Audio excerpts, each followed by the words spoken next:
वालेकुम नाज़रीन, Pakistan national TV के साथ मैं हूं आपका मेज़बान जुनैद आदिल। नाज़रीन, इस वक्त मैं मौजूद हूं लाहौर प्रेस क्लब के बाहर, जहां पर औरत मार्च की एक बहुत बड़ी रैली निकाली जा रही थी।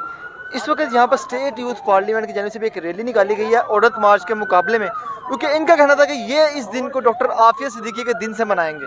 इस वक्त मेरे साथ स्टेट यूथ पार्लियामेंट के जो पंजाब के सदर हैं एजाज संधू साहब, उनके साथ एहसन चौधरी साहब मौजूद हैं। इनसे बात करते हैं। अस्सलाम वालेकुम। वालेकुम सलाम। सबसे पहले तो मुझे आप ये बताइएगा कि आप उनके मुकाबले में निकले हैं औरत मार्च के मुकाबले में अपना डॉक्टर आफिया सिद्दीकी का दिन मनाने के लिए। क्या देखा आपने यहाँ पर आके? मैंने यहाँ पर शरीयत की धज्जियाँ उड़ाते इनको देखा। मैंने यहाँ पर देखा कि ये औरतें औरत के हकूक़ की बात नहीं कर रही। अगर ये औरत के हकूक़ की बात करें तो डॉक्टर आफिया सिद्दीकी एक औरत और इस कौम की बेटी है। क्या किसी पम्फलेट के ऊपर कोई भी स्लोगन डॉक्टर आफिया के लिए इन्होंने लिखा है? अगर ये औरतों के हकूक़ के लिए, क्योंकि 8 मार्च वुमेन डे है, अगर ये औरतों के हकूक़ के लिए निकलती तो क्या इन्होंने फ़लस्तीन की बेटी के लिए निकली है?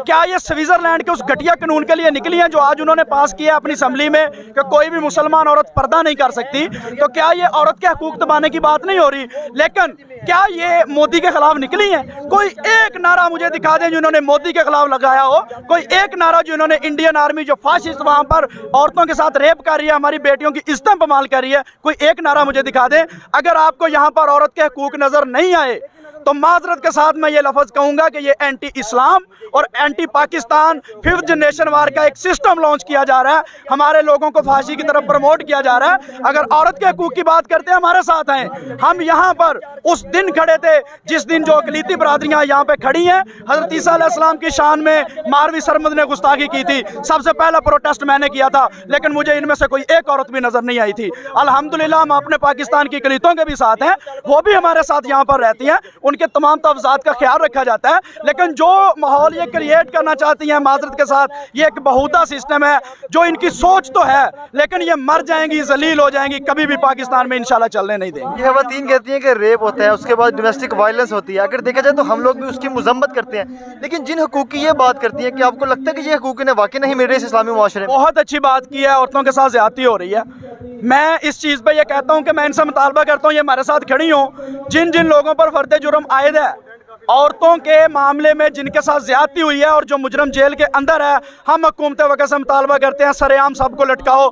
इन तमाम की वहाँ निकल जानी है, किसी एक ने भी इस मामले पे नहीं आना। ये सिर्फ लोगों को दिखाएंगी कि रेप हो रहा है, लेकिन ये कभी भी नहीं बोलेंगी कि इनको लटकाया जाए। देखें जी, सजा दें।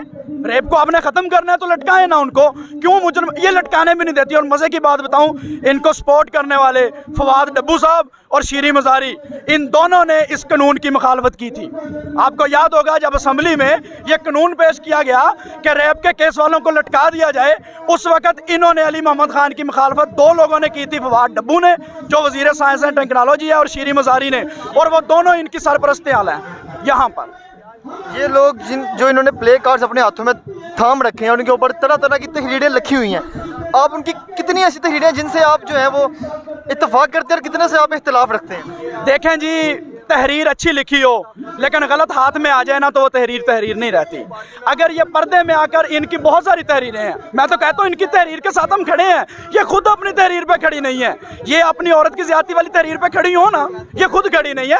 ये सिर्फ अवाम को ड्रामा है। इनके 3-4 स्लोगन इन्होंने दिखाने होते हैं जो अवाम जिनसे एग्री करती है, और बाकी सारा इन्होंने वो अमेरिका और यूरोप वाला गंदा निज़ाम लाना होता है। इनसे पूछें जाके, आज स्विट्ज़रलैंड में पर्दे के ऊपर पाबंदी लगाई गई है, ये औरत का हक छीना गया है। क्या किसी ने स्विट्ज़रलैंड पर लानत डाली है?